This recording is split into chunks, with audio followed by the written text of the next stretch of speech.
नमस्कार दोस्तों, आज हम कक्षा 12वीं की गणित का अध्याय 10 पढ़ने वाले हैं, जिसका नाम है सदिश बीजगणित, जिसे इंग्लिश में हम वेक्टर अलजेब्रा कहते हैं। इस अध्याय को हमने 7 भागों में बांटा है। आज हम इस अध्याय का भाग 1 पढ़ने वाले हैं। तो आइए देखते हैं कि आज के इस वीडियो में हम क्या पढ़ेंगे। तो दोस्तों, आज के इस वीडियो में हम पढ़ेंगे सदिश बीजगणित की भूमिका तथा कुछ आधारभूत संकल्पनाएं। तो चलिए आगे बढ़ते हैं और शुरू करते हैं हम हमारा आज का भाग।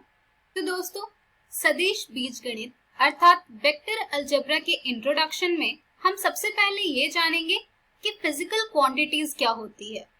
तो दोस्तों, फिजिकल क्वांटिटीज अर्थात भौतिक राशि वो राशि होती है जिन्हें हम माप या तोल सकते हैं। फिजिकल क्वांटिटीज 2 तरह की होती है। पहली होती है अदिश और दूसरी होती है सदिश। अदिश को इंग्लिश में हम स्केलर क्वांटिटी कहते हैं और सदिश को हम इंग्लिश में वेक्टर क्वांटिटीज कहते हैं। चलिए जानते हैं अब हम एक एक करके इन राशियों के बारे में।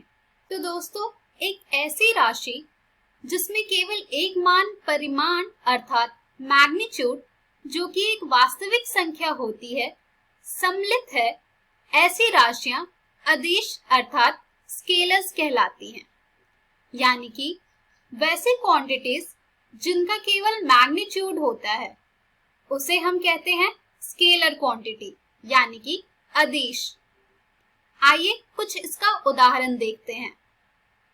तो दोस्तों, जैसे कि लंबाई यानी कि लेंथ, द्रव्यमान यानी कि मास, समय यानी कि टाइम, दूरी यानी कि डिस्टेंस, गति यानी कि स्पीड, क्षेत्रफल अर्थात एरिया, आयतन अर्थात वॉल्यूम, तापमान अर्थात टेम्परेचर, कार्य, वोल्टता, घनत्व, प्रतिरोधक इत्यादि, ये सभी हैं स्केलर क्वांटिटीज अर्थात अदिश राशि।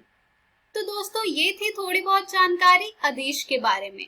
चलिए अब हम बढ़ते हैं हमारी दूसरी राशि की ओर, जो कि एक ऐसी राशि जिसमें परिमाण यानी कि मैग्नीट्यूड के साथ साथ दिशा अर्थात डायरेक्शन भी सम्मिलित है।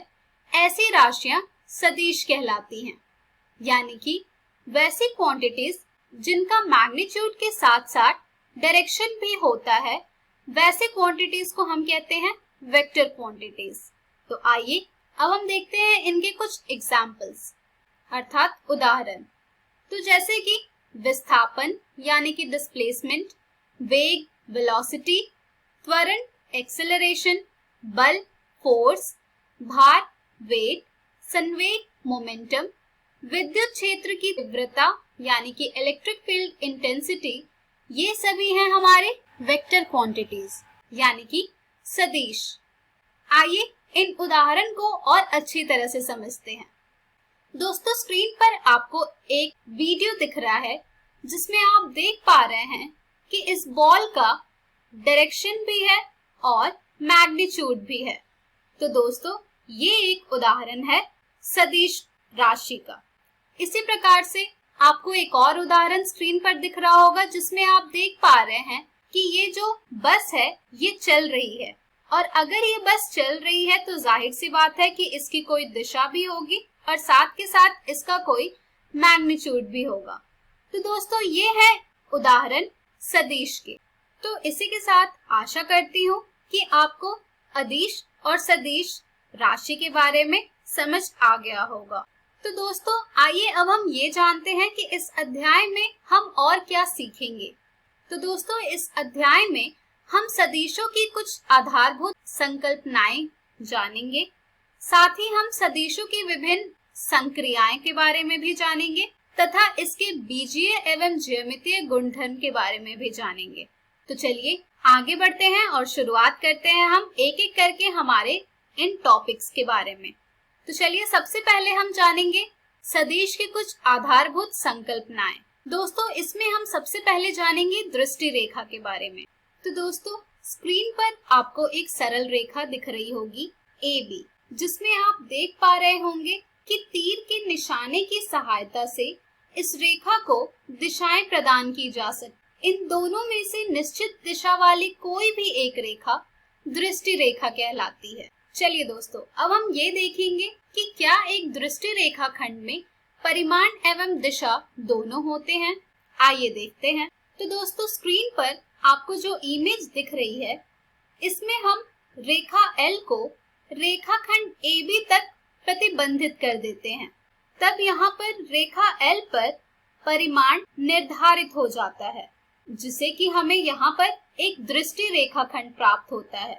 इसलिए हम कह सकते हैं कि एक दृष्टि रेखाखंड में परिमाण एवं दिशा दोनों होते हैं। चलिए दोस्तों, अब हम जानेंगे कुछ महत्वपूर्ण बिंदुओं को। एक दृष्टि रेखाखंड सदिश होता है, जिसे सदिश AB अथवा साधारणवत सदिश A के रूप में निर्दिष्ट करते हैं और इसे सदिश AB अथवा सदिश A के रूप में पढ़ते हैं। तो दोस्तों, आप देख पा रहे होंगे यहाँ पर कि जब भी आपको एक दृष्टि रेखाखंड दी हुई होगी तो जाहिर सी बात है कि वो एक सदिश होगा, और अगर वो एक सदिश होगा तो उसे हम दिखाने के लिए उस रेखाखंड का नाम लिखते हैं और उसके ऊपर एक दिशा का चिन्ह बनाते हैं, जो कि बताता है कि ये एक सदिश है। अर्थात हमारी अगली बिंदु है वह बिंदु A, जहां से सदिश AB प्रारंभ होता है, प्रारंभिक बिंदु कहलाता है, और वह बिंदु B जहां पर सदिश AB समाप्त होता है, अंतिम बिंदु कहलाता है।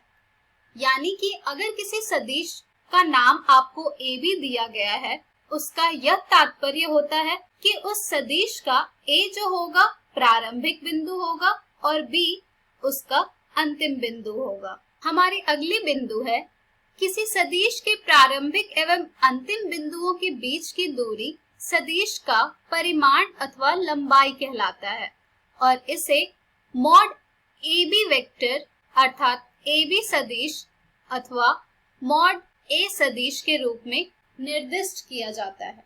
यानी कि किसी वेक्टर के इनिशियल पॉइंट और फाइनल पॉइंट के बीच का जो डिस्टेंस होता है वो हमारे वेक्टर की मैग्नीट्यूड कहलाता है या फिर लेंथ कहलाता है, जिसे कि हम डिनोट करते हैं मॉड ऑफ AB वेक्टर लिखकर या फिर मॉड ऑफ A वेक्टर लिख। हमारी अगली बिंदु है, तीर का निशान सदिश की दिशा को निर्दिष्ट करता है। यानी कि सदिश का जो दिशा होगी वो तीर के निशान से बताई जाती है।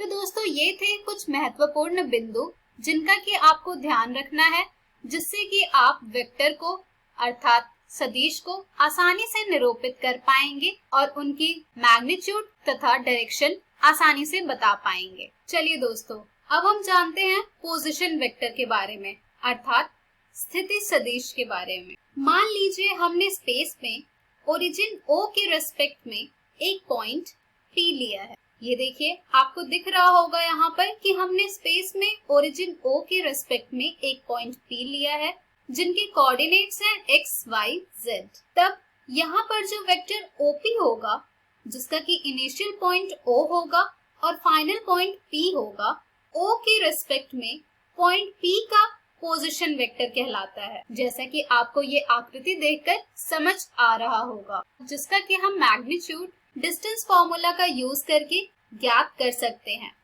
तो दोस्तों, यहाँ पर अगर हम इस पोजीशन वेक्टर का मैग्नीट्यूड ज्ञात करना चाहते हैं तो वो हमें मिल जाएगा mod of OP vector is equals to √x² + y² + z²।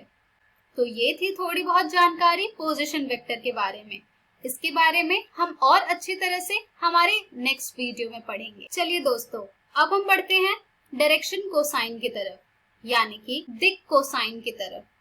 दोस्तों, स्क्रीन पर आपको एक आकृति दिख रही होगी, जिसमें हमने एक पॉइंट लिया है AXYZ, जिसका कि पोजीशन वेक्टर है OA, जिसे हम वेक्टर A से भी डिनोट कर सकते हैं। तो दोस्तों, वेक्टर A के द्वारा XYZ एक्सिस पर पॉजिटिव डायरेक्शन के साथ बनाए गए angles alpha, beta, gamma direction angles कहलाते हैं, और साथ ही इन एंगल्स का कोसाइन डायरेक्शन कोसाइन कहलाता है वेक्टर A का, जो कि होगा cos alpha, cos beta and cos gamma.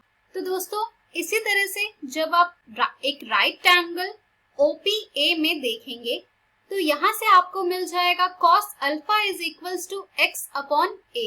इसी तरह से जब आप एक राइट ट्रायंगल OQA में देखेंगे तो आपको यहाँ से cos बीटा का वैल्यू मिल जाएगा जो कि होगा y अपॉन a। इसी तरह से जब आप एक राइट ट्रायंगल ORA को देखेंगे तो यहाँ पर आपको cos गामा की वैल्यू मिल जाएगी जो कि होगा z अपॉन a। तो दोस्तों डायरेक्शन कोसाइन क्या होता है? वेक्टर A के द्वारा XYZ एक्सिस पर बन रहे पॉजिटिव डायरेक्शन के साथ बनाए गए angles alpha beta direction angle कहलाता है और उन एंगल्स का कोसाइन कहलाता है डायरेक्शन कोसाइन। तो दोस्तों आशा करती हूँ कि आपको ये सभी सब टॉपिक्स अच्छी तरह से क्लियर हुए होंगे, क्योंकि हम इन पर बेस्ड इम्पोर्टेंट क्वेश्चंस हमारे फर्दर वीडियोस में करेंगे। तो दोस्तों आज के इस वीडियो में हमने सीखा वेक्टर अलजेब्रा का इंट्रोडक्शन और साथ ही उनके कुछ आधारभूत संकल्पनाएं यानी कि सम बेसिक कॉन्सेप्ट्स। हम हमारी अगली वीडियो में जानेंगे सदिशों के प्रकार। धन्यवाद।